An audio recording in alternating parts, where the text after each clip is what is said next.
Hello, everyone, from my sick bed. This is the BitMart BrainTrust. I'm Matt Ryan. Sadly, I won't be a part of the conversation this week, but per my contract, I do have to introduce the show. Some sort of weird blood pact I had with Nathan, but I was going to be dead weight on the show this week anyway, because they're talking pros and cons of the Ethereum merge. Here now, Nathan Simone and Kelechi eBay. Gentlemen, take it away. Thank you, Matt. So sorry that you are feeling under the weather today. I know that with allergies and baseball season and that duck, or was it a goose, maybe still running around your apartment, you are probably just haggard right now. But of course, ever the trooper and the only member that I want on my team, because you do such diligent work, because you're here when I need you, because you do the background stuff that nobody appreciates. I just want to know that I appreciate it. Kelechi appreciates it. So thank you, Matt, for hosting this conversation. It will be mostly me and Kelechi talking today, and we're going to be continuing our series on the ETH merge, which they continually keep adjusting the date on, don't they, Kelechi? They've got this weird push and pull they're doing with the public, huh? I wonder if they're manipulating the ETH price. Like we should get Vitalik on. Hey, Vitalik, what are you doing? So yeah, to be more serious for a second, we're talking about the pros and cons of the Ethereum merge coming up. Quick recap. If you didn't watch our first episode, what is the Ethereum merge? Well, all that it means in a basic sense is that Ethereum right now is on a proof of work consensus mechanism using complex mathematics and a whole bunch of electricity to solve mathematical problems in order to put transactions into the next block and confirm them. This is the same consensus mechanism that Bitcoin uses. It's incredibly energy intensive, and it's probably good to have for Bitcoin considering what Bitcoin's use case is. But for Ethereum, for almost 5 years, they've been trying to get away from this and move to what is called a proof of stake consensus mechanism. And this is essentially where people that have a stake in the network, they have a certain amount of ETH and they can pool this together, or they can have it all at once. They can validate and confirm transactions without being able to use up all this electricity, having to run the complex algorithms, having to do all the math. So that is basically, in a nutshell, or you could say an ETH shell, what the Ethereum merge is. Does that make sense, Kelechi? Did I explain that correctly? And also, I'm looking right into the camera now. Am I a madman? No, you got it. Like it's absolutely, yeah, you got it. Yeah, you nailed it. Like that's essentially what it is. Proof of work, proof of stake. Yep, you nailed it. And Kelechi, I want to ask your opinion on this. Are you excited about the ETH merge, or could you just not even care less?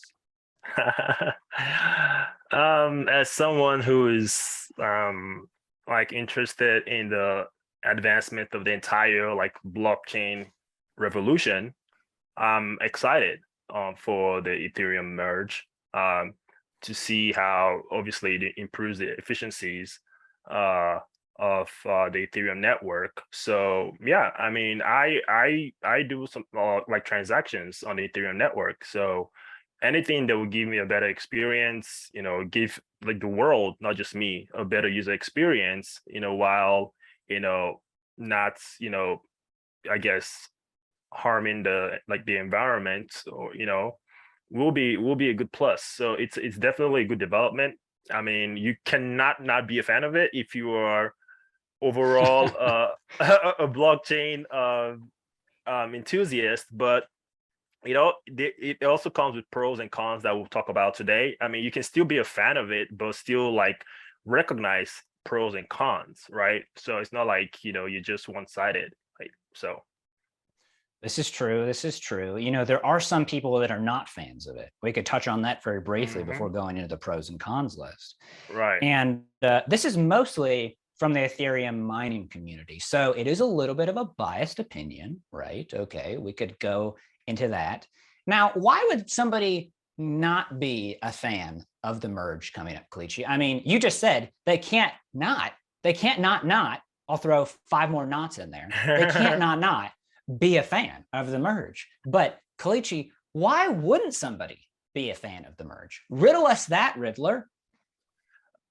So, yeah, I mean, it is, like you said, the miners, a lot of them like truly believe that, proof of work will give Ethereum the best chance of being, I guess, decentralized in a lot of ways. And but I guess the proof of stake, direction that they're trying to go will in some capacity introduce some form of centralization of validating the node, the Ethereum network. So that's kind of the drawback of people who don't want to go this direction. It's how the long-term impact of how that could like basically hurt the entire premise of what Ethereum was built upon, which is like decentralization, like an unstoppable world computer. But with some of the decisions that is going to be made, that can actually hurt that main selling point. I mean, we can go into the technical details of what those things are, but that's kind of just the overall concern. Yeah, let's dive deep into the tech, Kelechi. No, I'm kidding. This is an overview show. We can't go that deep, Kelechi. So yes, the miners who have a biased incentive, they've bought all this mining equipment. And I'm actually not sure, maybe you could answer this for me, Kelechi. Is the mining equipment that the Ethereum miners are using also ASIC miners, just like Bitcoin? Is it that resource intensive, or is it slightly different? I've actually never looked into that. Me too, I've not, but yeah, it's still like, expensive and sure. Yeah, sure. Sure. So we won't get into that. I just, it's just something I realized when I've never actually looked into what the mining equipment is that they've used for ETH, because I've been so focused on Bitcoin. But regardless of whether it's ASICs or not, the point is, and the reason why a lot of ETH mining was being done in China previously was because it's super resource intensive, perhaps not as much as Bitcoin, but it's incredibly resource intensive. And anytime you're on a proof of work consensus mechanism, you're having to solve these complex mathematical problems in order to confirm the blocks, put them through, and potentially win the block award, which I'm also not sure what that is for ETH, but it's quite a lot, even at its depressed market value, just like with Bitcoin. So the ETH miners, and one of the more prominent ones is, oh gosh, I'm forgetting his first name, but his last name is Gao. He is Chinese, although I believe he lives in Taiwan or one of the neighboring countries like Singapore. He's actually threatened to, and I say threaten in quotations, you can't threaten a decentralized protocol that's incorporated as a nonprofit, but he's threatened to say, hey, I'm not supporting the merge, and I'm going to do the ETH POW token, which actually is funny. It doesn't exist yet because the merge hasn't happened yet, but these ETH POW tokens are being traded on other exchanges as IOUs. It is fascinating, Kelechi, but it's what I get back to is that these people believe that a certain thing is going to happen. They have a biased opinion that something is going to happen. They have all the incentives for that thing that is going to happen. But guess what, folks? That does not mean that it's going to happen, because if you look at the public surveys out there, if you read the news, if you look at forums, and if you talk to people that are significant ETH holders, the overwhelming support, and correct me if I'm wrong here, Kelechi, but the overwhelming support is for the merge. People want the consensus, pun right here, the consensus has decided that Ethereum is not good as a proof of work chain, and that it can continue to do its duties, scale, be less energy intensive, and in fact, get better as that decentralized computer that literally invented the term dApps. It can get better at doing those functionalities as a proof of stake chain. And this is why this whole stuff around the merge is so interesting, and it's constantly in the news, and it's got people going crazy in both directions. So now that we kind of have some context for that, let's start off with, let's do a, well, I wonder how many pros and cons we have here, because we have limited time. Let's start off with some pros, and then let's dive deep into the cons. And then maybe let's end it on a pro, right? I want to end it on a positive note. So the first one that I'm going to start with, Kelechi, is kind of one that we were just discussing. Mining will no longer be needed. But why is this a pro other than reducing electricity costs? Why is no mining required anymore a pro? Can we get into that? Yeah, I mean, essentially, what that means is that like now anybody can literally run their own copy of the Ethereum network. You can actually run your own node from your computer, right? You could, just, you're not dependent on these like heavy equipment, which obviously it costs money, it's very expensive, and only a few people will be able to do it. But if you become, if we go to the proof of stake model, now like it opens up the door for like a lot of people to actually secure the network. So in a lot of ways, it should be like, in theory, it should be more decentralized, and it should make it easier for people to secure the network. So obviously the huge benefit is the electrical like benefit, like would reduce by 99% on the proof of stake model. But like you said, there's a lot of people who don't want that to happen, because they want that, I guess, control, and they want that I think right now the ETH issuance is like 4%, but under the proof of stake that will be reduced to like less than 1%, I think like 0.18% issuance. So there's all that going on too. Yeah, I think that I had heard that the issuance is going down. We're definitely going to have to talk about that in a little bit, because that is a common criticism from Bitcoiners or people that are in other crypto projects of Ethereum for a long time, is that Ethereum couldn't audit its supply. Now, I don't think that that's technically true, but they would always say, gosh, you have inflation going on, you have all these ETH being created. How does anybody value an ETH? So Right. when it goes to the proof of stake model, if that issuance goes down, that's essentially like bringing inflation down, or like I guess we could say a soft cap, right? Because it's not a hard cap like Bitcoin, where it's going to stop completely. It's a soft cap to where they could bring it down further, or you could know the amount of issuance of the tokens that are going to be out there, so the price and demand could equalize accordingly.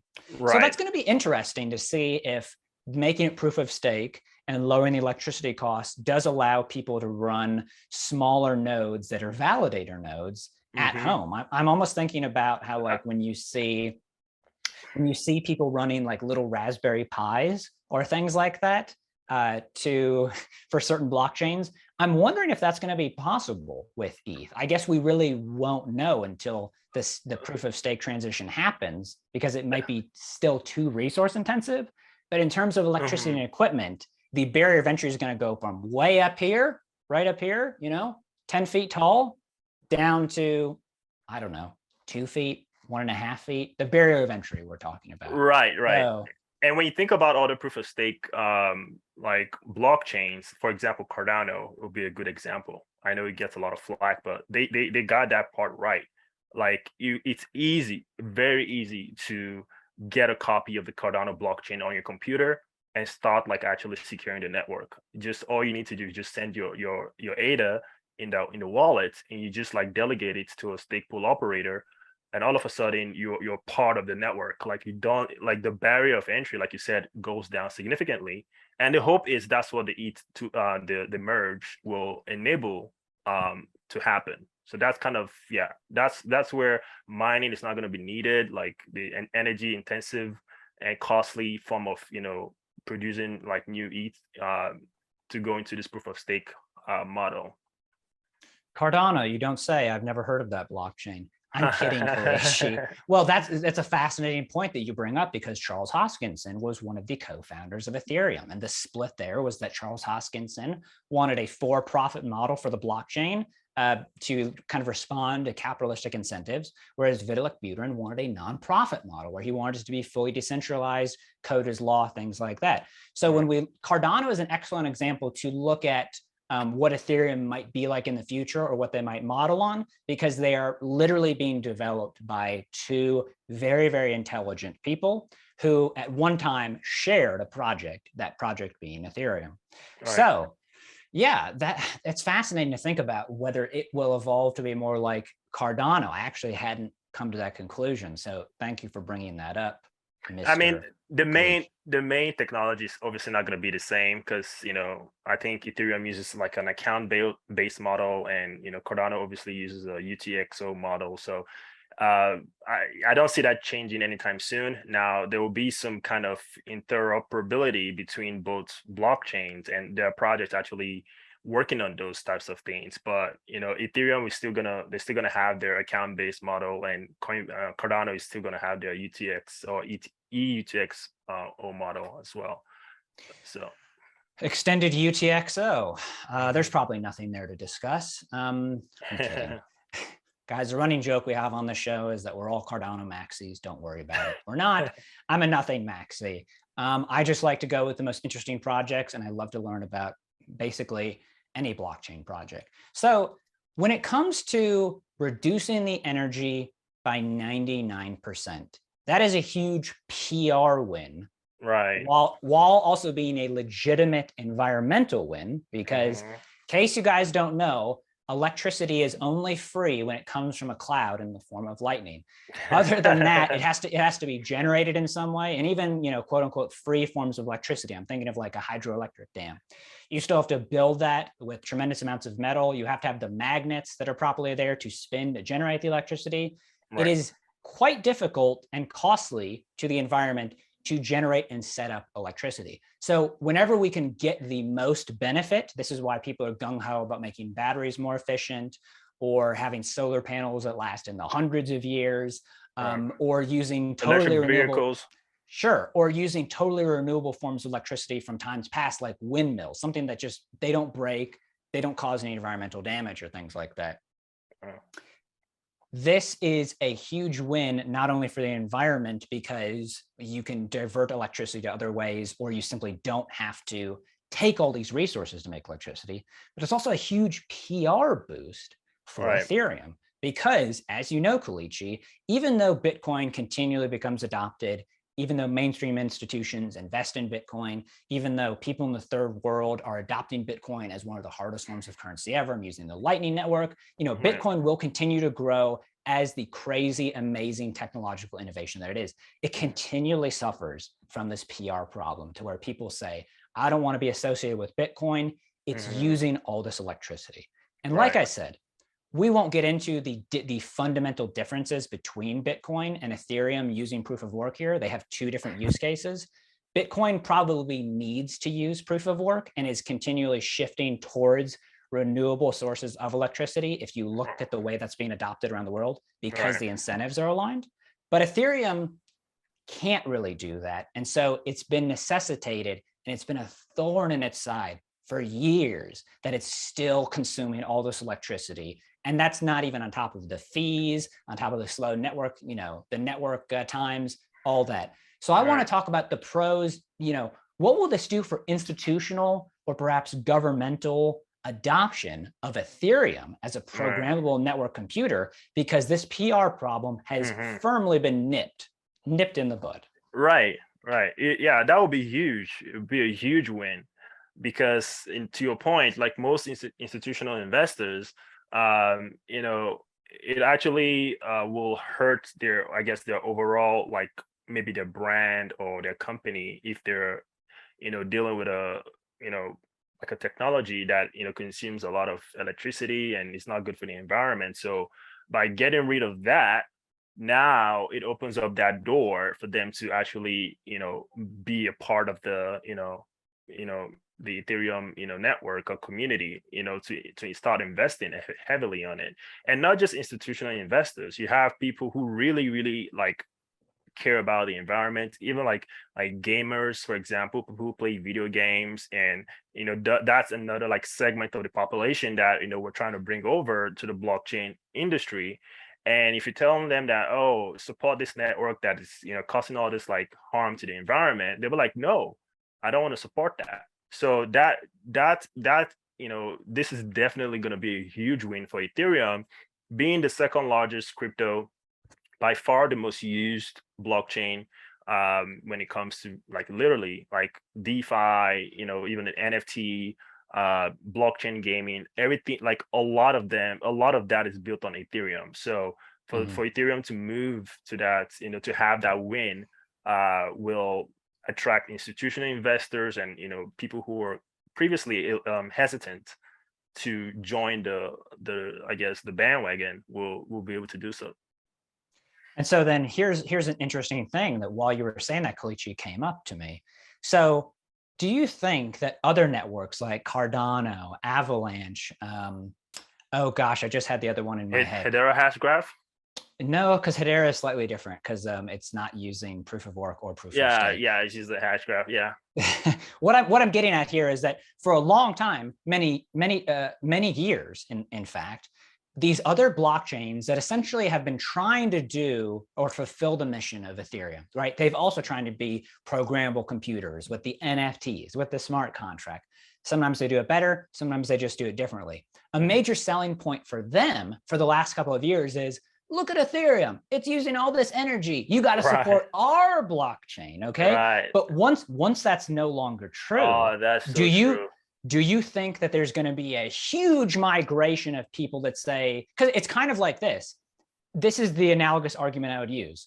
The whole reason that Litecoin exists is because Bitcoin's fees were getting too high, the transaction times were getting too long, and people wanted to use this crypto as a currency.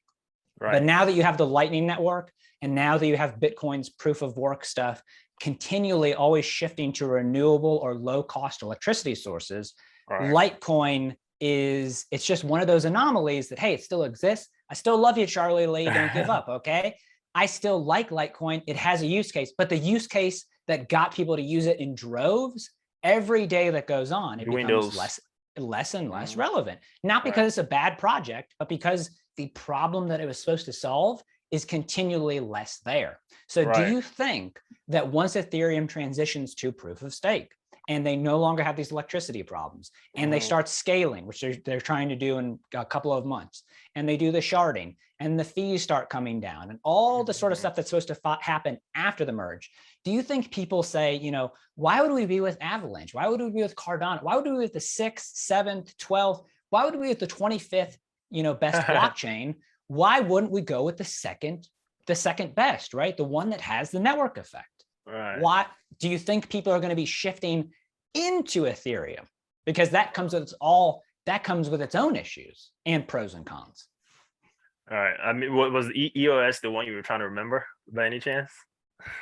I don't think so. There's so many of them, there have been just like there's so many Bitcoin competitors, there are so many ETH competitors, right? Because that's what I always tell people. I say, if you know nothing about crypto, just know that 99% of stuff is based on either Bitcoin or Ethereum. Right. That'll solve you. And they're like, well, what about the other 1%? I'm like, oh, the other 1% is crazy stuff like Monero or HBAR. So yeah. I mean, I think I don't think that, because I mean, already with the current I guess adoption of these blockchains, like Ethereum still kind of is like the dominant one, regardless of whether or not it's energy efficient and stuff like that, because like to your point, like it has like the network effect. That's what, at the end of the day, that's what determines whether your blockchain like survives, lives, or dies. If you have the fastest, you see a lot of projects say, oh, we can do 100,000 transactions per second. We're 99% energy efficient or whatever. But if no one is using it, if no one is actively, if no developer like community is actually using your blockchain to create dApps and applications, then it doesn't really matter. So to your point, like even with this proof of stake, this ETH merge happening, it will make those networks even less and less relevant, right? So Ethereum is definitely the I guess 800-pound gorilla in the room, and this will just add to the to more of the reason why it's still going to be one of the dominant players. But at the end of the day, other competitors, blockchain competitors, what they actually have to focus on is not necessarily the I guess the energy benefits, which obviously has to be there, and most of them already are there already, but it's the adoption of the network, the community that you're building, the mission of the founders or the developers, that community. That's what's going to ultimately determine if you succeed or not. Because most of them are already energy efficient, but still don't have that network effect that Ethereum has.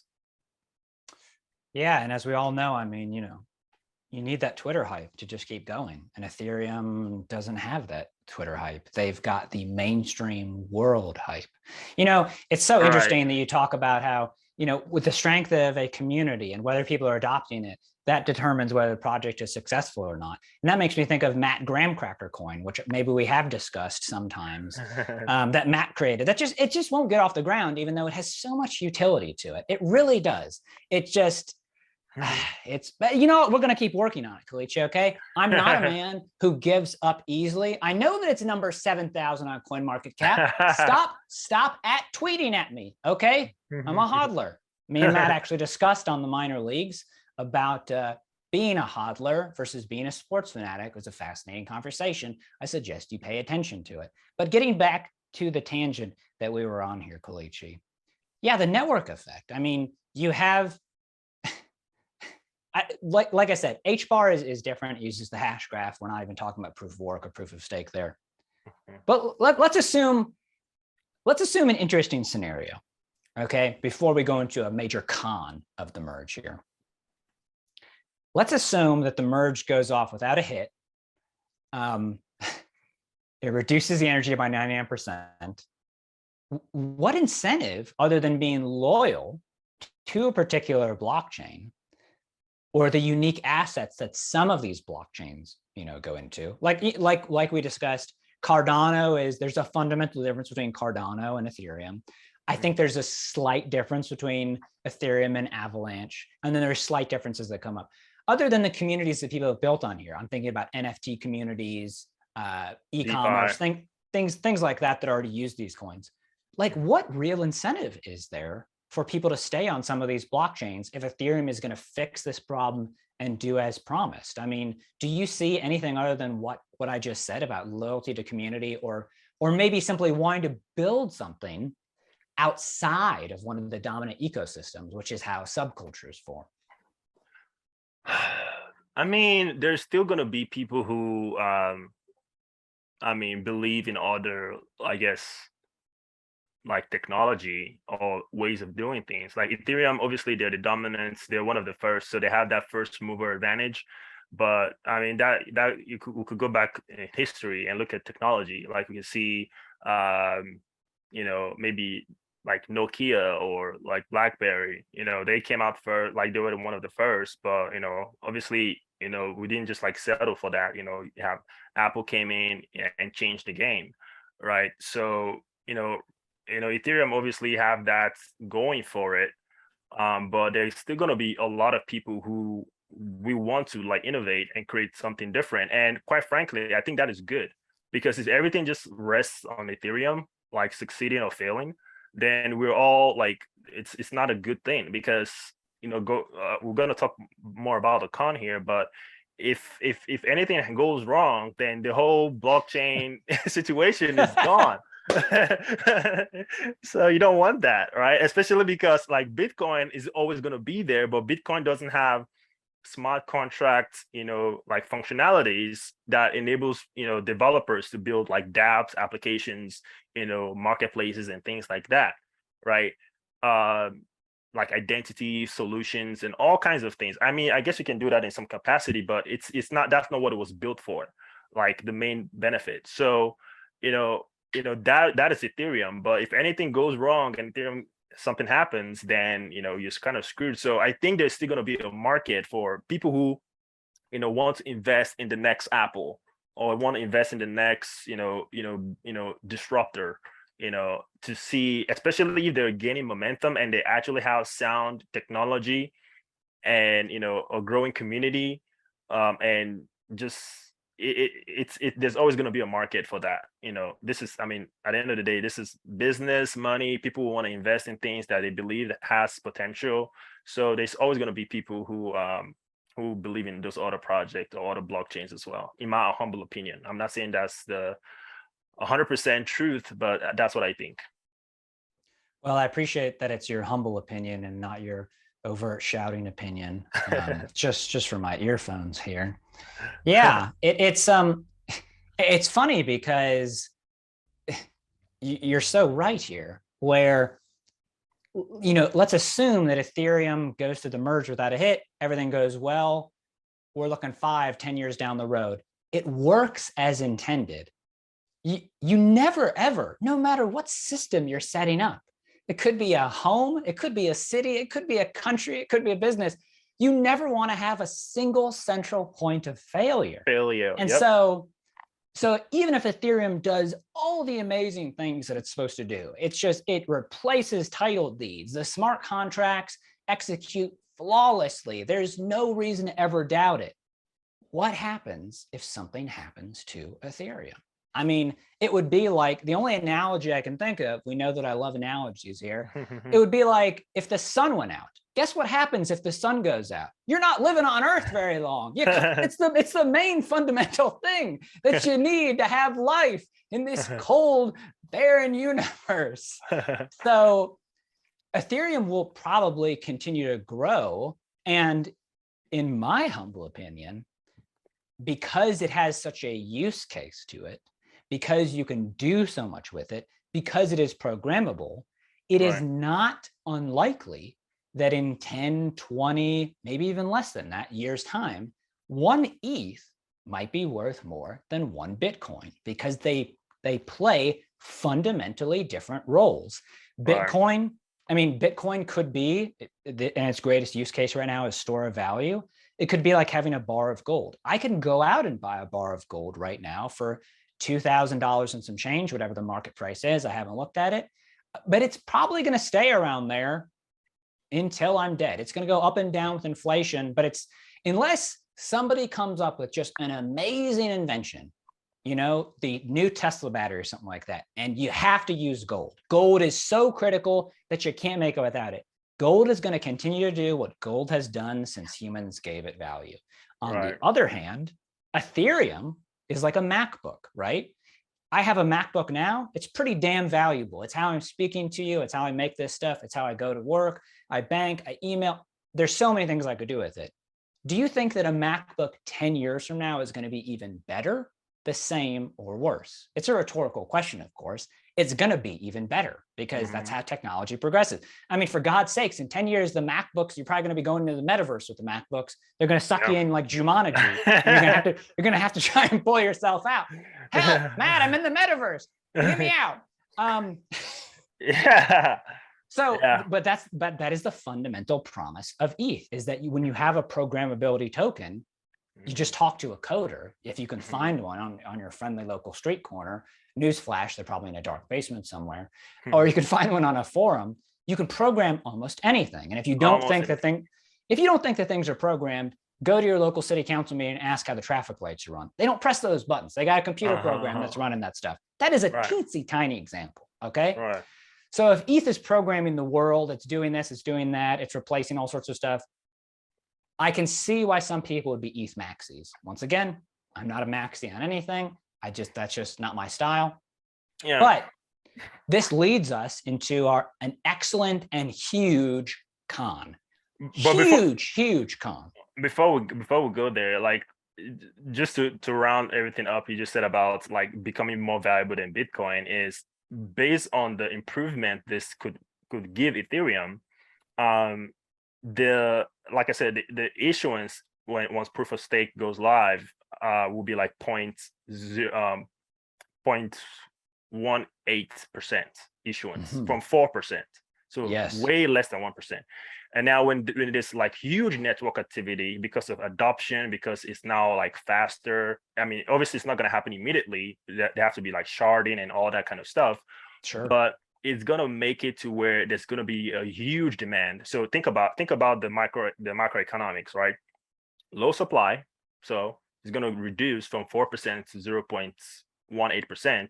And there's going to be a huge demand. So that will actually make it deflationary, to where there's going to be this huge usage of it, like fees and transactions and all that stuff. And there's just going to be less and less of it like available. And that's what can make it like explode, like the price, right? Just demand and supply economics. However, like that's the main thing. Like ETH maxis, like that's what they're bullish on. They're bullish on the fact that, this will make ETH just explode. But but there could be a con. Whoa! That can make Stop all it. that stuff. You're scaring me. Stop it. Let's stop. No, continue. Yeah, I mean, yeah, you were gonna talk about the cons. So yeah, The major con, the elephant in the room. Wouldn't it be cool if I had an elephant in this room right now and you just heard it in the background? That's too expensive. I'm sorry. Maybe I can find a trunk sound on Envato. You know what? It's not a big deal. The main con in the room is that Kelechi, you need 32 ETH to have a proper staking pool. People can contribute into that. People can add small amounts, but the main validator nodes are going to have 32 ETH. Right now, that's around, at market prices, it's like 60 grand or something like that. So it's unlikely that most people are going to have their own validator node. They're going to have to be a part of somebody else's validator node. The people that are mainly going to have the validator nodes are going to be exchanges or institutions with lots and lots of ETH. To which this begs the question, isn't that centralization? yeah, yep. What do you mean, man? You're freaking me out here. So like 60 to 70%, right, of the current like ETH validators are like I guess centralized entities that have to comply in some capacity with the OFAC, like the OFAC, like Office of Foreign Asset Control. They have to comply to those people. So if anything happens and they have to, maybe sanction a particular cryptocurrency, or say one of the popular like DeFi apps, again, I don't want to throw any of them under the bus, but say the most popular DeFi app in the Ethereum network gets thrown into the sanction list. Now they have to comply. So the overall message there is, it ceases to become a decentralized world computer, because there is that element of centralization of the people in power, like the powers that be, that were trying to like not get rid of, but just take the power away from them to more the decentralized in a way. Now it's almost like we're going back to giving those people power by enabling like 60 to 70% of the network to be protected by people who have to actually comply to their demands. Because if anything happens and they want to like put anybody in jail, they're going to side with the law in a lot of ways. Now, there's a lot of people saying, like, I know Brian Armstrong from Coinbase said, hey, when that time comes, push come to shove, we'll rather like shut down this part of our business than comply. That's billions and billions of dollars that they have to just shut down. Now, I mean, he's saying the right things, but again, he's just human. Like, I'm not gonna take the word of a particular human being because I don't know what he decides to do. So that's the point. Like, everything has to be decentralized to where we're not relying on the decision of an individual or a couple of individuals to determine the future of the network. Like, that's the exact opposite of what this whole movement is all about. So that's the risk. And a lot of people are saying, oh, when that happens, there will be, people will just like stop using them and they're going to lose all their revenue. And all that sounds good, but it doesn't change the fact that there's that threat in existence. So just something to keep in mind. I mean, that's a huge threat. It's like, I think we're actually kind of seeing that right now with the Tornado Cash sanctions, which is a prominent Ethereum mixer. Now, feel however you want to about mixers. You can say, well, they're all money laundering, they should do this. But the fact is, it goes through Ethereum. You're not supposed to be able to control anything on Ethereum, just like Bitcoin. That's the vision.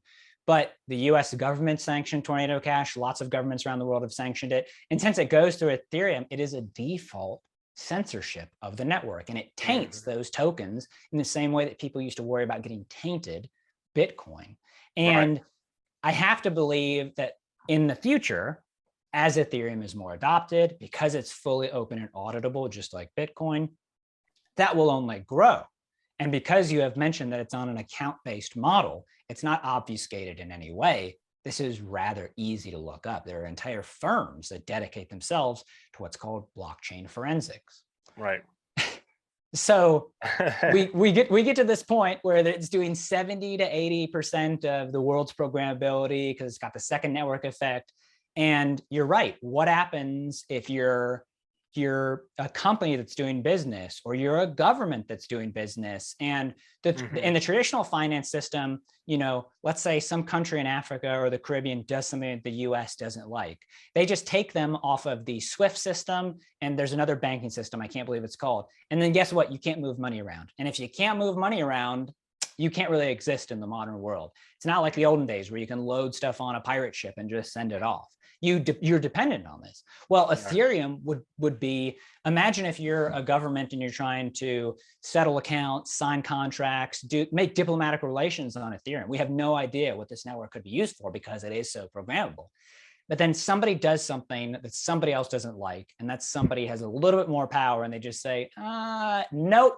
And you're like, well, there goes that decentralization. There goes that unique power aspect. And so one could ask themselves, they'd say, you know, meet the new boss, same as the old boss. I'm captain now. It's just, look at me. I'm look captain at me. now. I'm the captain now. It's a legitimate concern. And that's the biggest con that I see. I have a tinier con to bring up before we kind of finish on a positive note, but any more comments on this? I mean, the creeping risk of centralization seems not only antithetical to what crypto is supposed to do, but it's like, it seems antithetical to what Ethereum was founded to do as a nonprofit. Like I said, the entire reason Ethereum exists was as this code is law. People are free. You can't stop the network. Decentralize, decentralize, decentralize. Right. And I wonder how they navigate through these incredibly muddy waters. Okay, so let's bring another like interesting aspect to this. So a lot of what the Ethereum network is dependent upon, especially when it comes to like decentralized finance and just the entire like operation of the network, is something called like a stablecoin. Sure. Right? Stablecoins like is used for pretty much everything, like a lot of things. Like DeFi, you know, you need stablecoins. When you lock your ETH, you know, or your Aave or whatever to borrow money, most likely you're borrowing like a stablecoin. You're borrowing USDC, you're borrowing USDT, or another one called DAI, which I don't know why they named it DAI. It's supposed to be like this goddess or whatever, but just a funny name, DAI. But you have USDC, you have USDT, right? And even when people want to like protect their assets from a sudden market collapse, they switch it to a stablecoin. So stablecoins is very fundamental to the existence of, you know, most, you know, blockchain, you know, applications. Now, especially with the recent like fall of, you know, Luna and UST and all these hacks happening, you know, with, you know, DeFi protocols and most like, especially some stable coins like depegging, a lot of the, I guess, value has been going to USDC, which is owned by Circle, which is, you know, a US based like entity, again, that has to comply with the OFAC. So if you have something as big as a stable coin, like I think if you look at the coin market cap or CoinGecko right now, like USDC has literally, I remember when USDC was like below like top 20, and now USDC is like, I think 4 or 5. Like a lot of the stable coins, people be like, you know what, I don't want to risk my stable coin in one of these decentralized stable coins. I want it to be on a centralized stable coins. Oh yeah. So now like everything is not going to a centralized, like a stable coin that if anything happens, like the OFAC sanctions anything, they can just halt, you know, they have to like comply. This Circle has to comply with OFAC. So if you have this like huge part of the Ethereum ecosystem dependent upon USDC, even USDT and maybe BUSD or whatever that has some form of centralization tied to it. That is very risky. That is very risky. That is such a great point. I didn't even think about. I mean, that's one step away. The difference between a CBDC, a central bank digital currency, and USDC or anything else running on Ethereum, if Ethereum is censored or can be shut down, is just one derivation away in the network. It's who controls the network. And if you're able to censor Ethereum, or if you're able to tell people that are using the Ethereum network, hey, bud, not allowed to buy that taco. Too much guac. In jail. Can Too go much to jail. Bad avocado season, climate change and all that. If you're able to censor people like that, you essentially have a decentralized CBDC. It's something where you can shout, I'm free all you want, but if the prison walls are up and they won't unlock the door, you gotta face facts and say, I think I might be in a jail. I don't want to admit this, but I think I might be in a jail. Wow. I did not think about that. And that's so interesting because not only did I teach Matt how to use USDC, so I was using it for him to get to transfer out of our stable coins to USDC to eventually get dollars. It's useful right there, but if it were controlled and you weren't allowed to do that and it depegged or you weren't allowed to transfer out, it becomes useless. It becomes a very useless token. And this is so important because as you have told me, and as others have told me, the people that most use stable coins right now, the biggest market for stable coins is either the DeFi protocols themselves to protect from the volatility. But what I'm talking about from a user standpoint is developing nations, people that don't have good fiat currencies. Right. They want it to be pegged with the strongest currency on earth, which right now is the US dollar. It could change. Right. And they want a digital representation of that that doesn't move up or down. They want 1 to equal 1.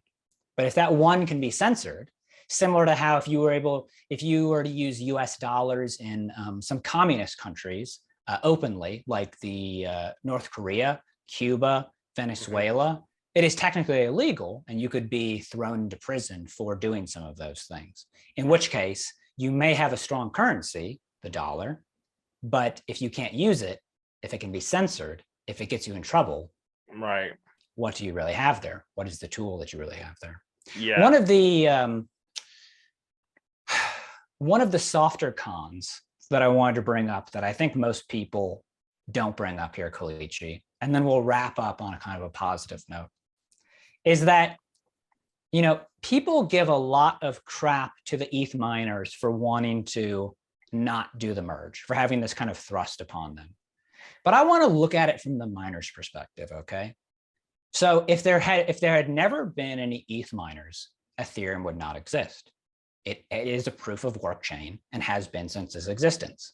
The miners have been doing what they're incentivized to do. They believe in Ethereum. They want to make money. They're paying the costs in terms of electricity, time, and resources to do what the network requires. They've essentially just been following orders, right? But then, there's no voting mechanism, right? Nobody voted on Ethereum to say, hey, y'all, we're moving to proof of stake. Cast your vote to make sure you want to do it. It was kind of decided by the larger group of developers and the ecosystem as a whole to go to this. And everybody just says, oh, well, those greedy miners, they've been using too much electricity. They've been doing this, they've been doing that. Screw them. But I'm trying to look at it from the miner's perspective. You've been doing what you thought was the best since time immemorial. You invested countless time, resources, energy in this. And now you are being told, hey, what you're doing is not only going to cease to exist, but it's bad. You're a bad person. People don't like you anymore. And I think that is a little bit short-sighted. Yeah, I mean, that's what happens if, once you're a proof of work protocol to move to a proof of stake, that has to happen eventually, and unfortunately that's where we are. So it's a reality that we have to face. Most people are excited about like networks like Cardano or other like proof of stake network that don't have to deal with all those types of things. And that's another thing that like you said, it's like a con that so that the ETH community have to face. But it's quite unfortunate, but it's just the reality. Yeah, I'm trying to think about, my famous analogies. I'm struggling to come up with an analogy here, but it's like if all of a sudden, we found out that growing oranges just consumes too much water. And so on principle, we're no longer going to drink orange juice. And all you've been doing is tending to your orange groves and fertilizing it, make sure you have the best oranges. And then people are like, hey, buddy, what are you doing? You're a criminal. And you're like, whoa, I have not harmed anybody here. I'm not trying to do anything. And it's just the world is moving past you and having to drag you kicking and screaming. And they don't care whether you're going to lose your shirt, your whole income, your whatever, because it is just changing. And so where I'm really wrapping this up as a con, it's a kind of a soft con, is that this is a major example of Ethereum moving on without getting what we would think of in the Western world as like a proper vote or like some sort of, for lack of a better word, consensus mechanism. Who is to say that there won't be other things like this once they transition to proof of stake, to where, things will be good for a year, 6 months, 2 years, whatever. And then they'll just completely, again, upturn the apple cart and you'll go, whoa. I thought that this was like set in stone on Ethereum. And then you lose your shirt again, or you do this. That is a con, I think, is that Ethereum has been known to move fast and break things. But at what point are you like, oh my gosh, y'all just do whatever you want, and Right. we're dragged along for the ride. Right. Yeah. Especially when you're trying to build something that could be a world decentralized computer or ecosystem. You cannot rush it. You can't rush it. You have to look at everything, cross the T's, dot the I's, make sure everything, because a lot is at stake. Like pun intended, a lot is at stake.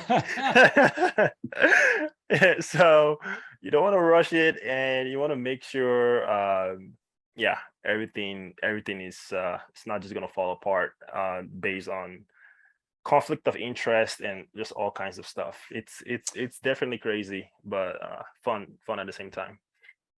As we would say here in the crypto studios, Kelechi, c'est la vie, such is life. Such is life.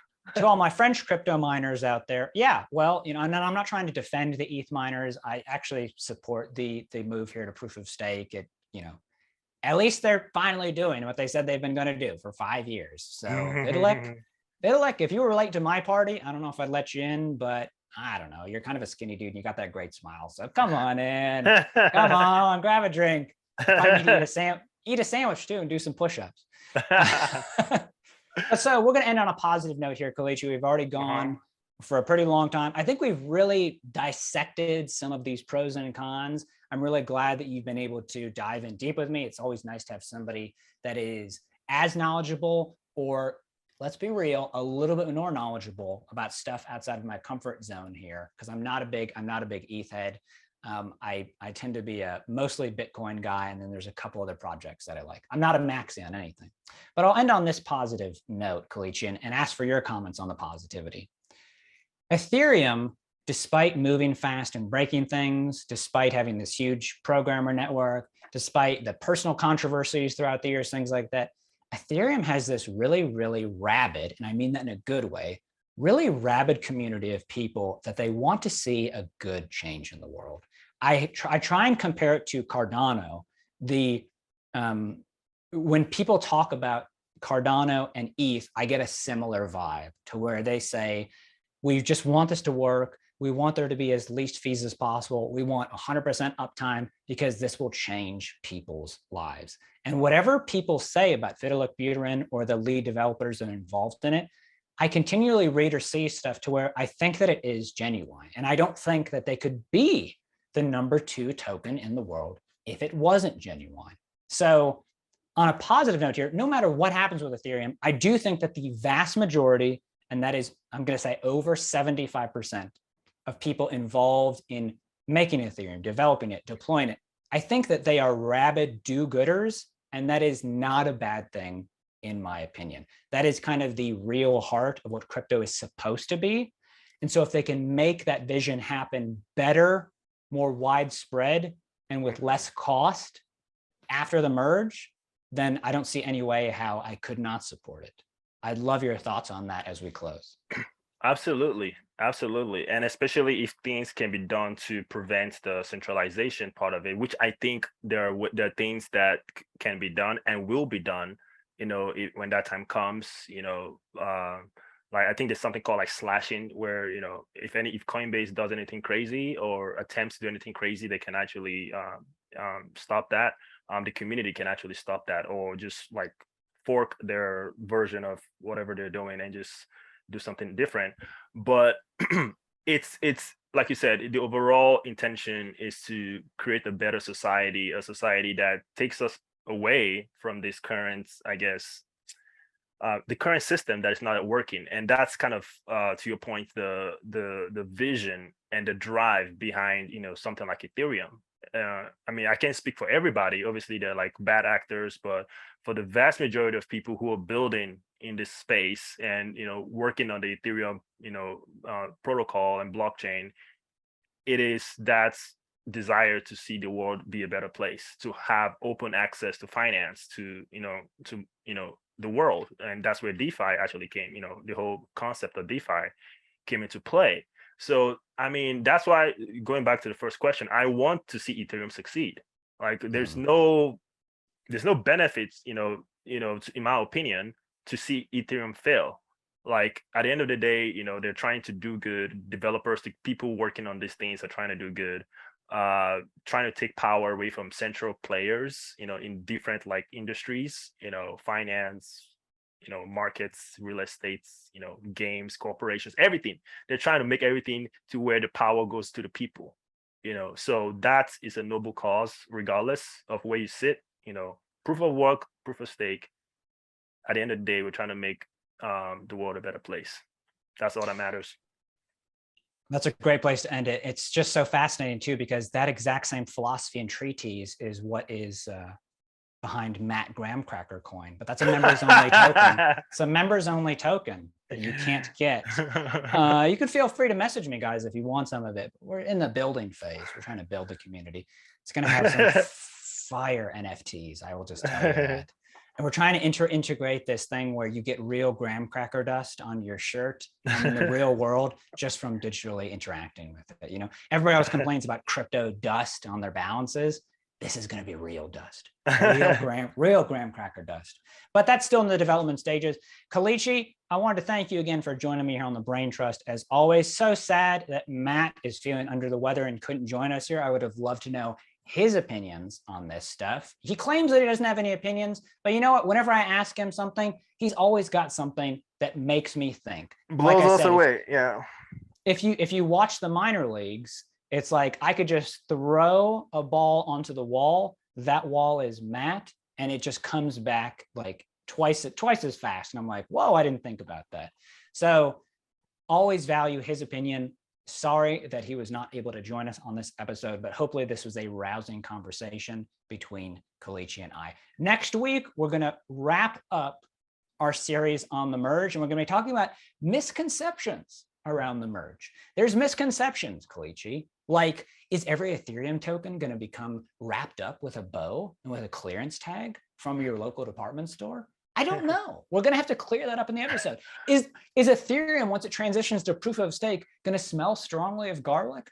I'm not sure. We're going to have to get these things cleared up on the next episode.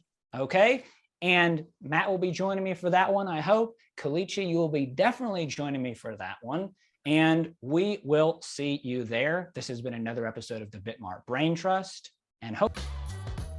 Hey, Nathan here from BitMart. Hope you liked that conversation. I know that I always do. It's great learning more about crypto and kind of putting a face behind all the technical jargon.